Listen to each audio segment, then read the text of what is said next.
नमस्कार। विश्व न्यूज 24/7 में आप सभी को सुस्वागतम, खुशामदी। इस्राएली सेना, जी हां, इस्राएली सेना और हमास का बीच जारी संघर्ष अब उस स्थिति में पहुंच गया है जहां कोई भी योजना अब गुप्त नहीं है। नेतन्याहू ने गाजा पर नियंत्रण के ऐलान कर दिया है और हमास आम लोगों को शील्ड बनाकर इस्राएली हमले रोकना चाहता है। यही वजह है कि अंतर्राष्ट्रीय दबाव अमेरिकी राष्ट्रपति डोनाल्ड ट्रंप पर बढ़ गया है।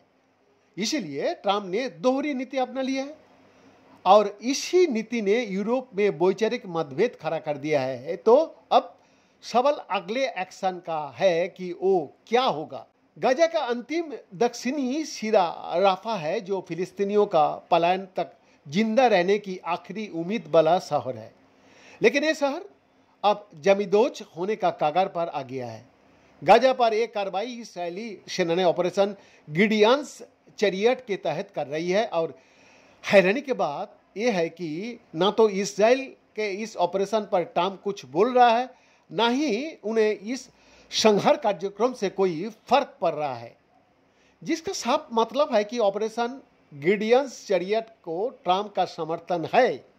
गाजा में जारी संहार ट्रंप की प्लान के तहत ही हो रहा है और गाजा विनाश का प्लान पेंटागन में ही तैयार हुआ है। जी हाँ, हालांकि इसे प्रामाणिक नहीं किया जा सकता क्योंकि विश्व समुदाय की नज़र अब गाजा की तरफ घूम चुकी है, जिसके बाद ट्रंप ने इस कार्रवाई से खुद को अलग करने का दिखावा भी किया है। लेकिन दूसरी तरफ नेतन्याहू को गाजा की तबाही का खुली छूट भी दे दिया गया है, जिसका सबूत है नेतन्याहू का बयान में।